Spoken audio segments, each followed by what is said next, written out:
అందరికీ నమస్కారం. గ్రామ సర్పంచులు సగౌరవంగా తలెత్తుకునే రోజు వచ్చింది. ఎంతో ఆనందంగా 3 రంగుల జెండా ఎగరవేసే సమయం వచ్చింది. ఎందుకు అంటారా? ఇంతకాలం ఆనందంగా గౌరవంగా జెండా ఎగరవేయలేదు అంటారా? ఆగస్టు 15కి జనవరి 26కి చేశారు. పంచాయతీ ఆఫీసు ముందు జెండా ఎగరేశారు. జాతీయ గీతం ఆలపించారు. స్వీట్లు పంచిపెట్టారు. వచ్చిన వాళ్ళకి కాఫీ టీలు ఇప్పించారు. కానీ ఆ జెండా పండుగకు అయిన ఖర్చు కోసం ప్రభుత్వం ఎంత ఇచ్చేదో తెలుసా? 100 రూపాయలు.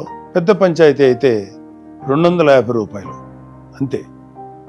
ఇదేమిటి మరి ఇంత తక్కువ అని మాత్రం ఆశ్చర్యపోవద్దు. 34 సంవత్సరాల కిందట నిర్ణయించిన మొత్తాలని ఈ ఏడాది జనవరి 26 రిపబ్లిక్ డే వరకు ఇస్తూ వచ్చారు. స్వాతంత్ర దినోత్సవానికి రిపబ్లిక్ డేకి అయ్యే ఖర్చుల కోసం ఎంతో కొంత సర్పంచుల జోబు నుంచో అప్పో సొప్పో చేసి కానిచ్చేవారు. అయితే సర్పంచులు సగౌరవంగా జెండా ఎగరవేసేలాగా రాష్ట్రంలో ఎన్డీఏ ప్రభుత్వం నిర్ణయం తీసుకుంది.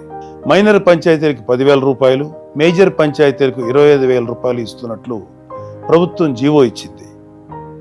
గ్రామాల గురించి, గ్రామాల బాగోగుల గురించి నిరంతరం ఆలోచించే నాయకుడు ఉంటే మార్పులు ఎంత సానుకూలంగా మొదలవుతాయనడానికి ఇదొక మచ్చుతోక.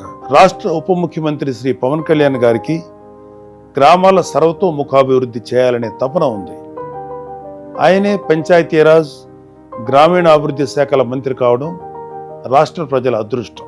పల్లెలు అభివృద్ధి చెందాలంటే అక్కడ ప్రజల నుంచి ఎన్నికైన ప్రతినిధి ఎంతో ఉత్తేజంతో పనిచేయాలి. ప్రజలకు సేవలు అందించాలి. గ్రామ ప్రథమ పౌరుడిగా గౌరవంగా ముందుకు వెళ్ళాలి. పంచాయతీలు అతనికి గౌరవాన్ని సూచించే వేడుకల్లో ప్రధానమైనవి స్వాతంత్ర దినోత్సవం, రిపబ్లిక్ డే. గ్రామాలకి ప్రథమ పౌరుడు సర్పంచ్ చేతుల మీదుగానే జెండా పండుగ నడుస్తుంది. ఆ వేడుక చేసేటప్పుడు అతను ఏ దశలోనూ ఇబ్బంది పడకూడదు. ఊరంతా ఆ వేడుకలో భాగమై మన మువ్వన్నెల జెండాకు వందనం చేయాలని శ్రీ పవన్ కళ్యాణ్ గారు భావించారు. కొద్ది రోజుల కిందట సర్పంచులు రాష్ట్ర ఉప ముఖ్యమంత్రి గారిని కలిశారు. ఆ సందర్భంలో వచ్చిన ప్రస్తావనే పంచాయతీల్లో ఆగస్టు 15, జనవరి 26 వేడుకల నిర్వహణ. ఈ వేడుకల కోసం తమకు ఇచ్చే మొత్తాలు ఎంత తక్కువ వారు చెప్పారు. తక్షణమే అధికారులతో మాట్లాడి వివరాలు పరిశీలించారు. 34 ఏళ్ల నాడు నిర్ణయించిన మొత్తాలను ఇవ్వడం భావ్యం కాదని భావించి ఇప్పటి అవసరాలకు అనుగుణంగా 10,000, 25,000 ఇవ్వాలని నిర్ణయం తీసుకున్నారు. శ్రీ పవన్ కళ్యాణ్ గారు తీసుకున్న ఈ నిర్ణయం సహేతుకమైనది.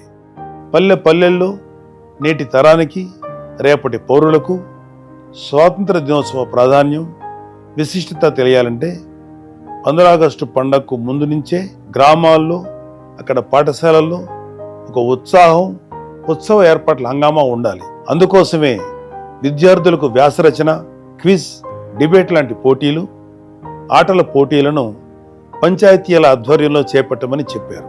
ఇలా చేయడం ద్వారా విద్యార్థుల్లో ఆరోగ్యకరమైన పోటీతత్వం, మన దేశం కోసం పోరాడిన స్వాతంత్ర సమరయోధుల త్యాగాలు తెలుస్తాయి.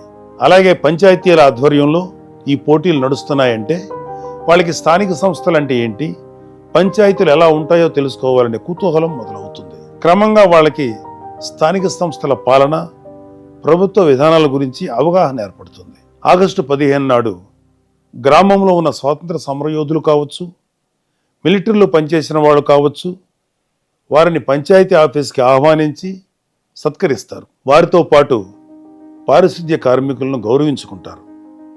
ఇలా అందరినీ ఒకే వేదికపైకి తీసుకురావడం ద్వారా పంచాయతీ వ్యవస్థను బలోపేతం చేసుకునే అవకాశం ఏర్పడుతుంది. శ్రీ పవన్ కళ్యాణ్ గారు తీసుకున్న ఒక గొప్ప నిర్ణయంతో అందరూ పల్లెల గురించి, స్థానిక సంస్థల విలువ గురించి మాట్లాడుకునే శుభ సమయం వచ్చింది. భావి భారత పౌరులకు, మన కోసం త్యాగాలు చేసిన వారిని ఎంత శ్రద్ధగా స్మరించుకోవాలో తెలుస్తుంది. అంతేకాదు, మన ముంగిటి ఉన్న పాలనా వ్యవస్థ అయిన పంచాయతీల గురించి, వాటి పనితీరు గురించి కూడా తెలుస్తుంది.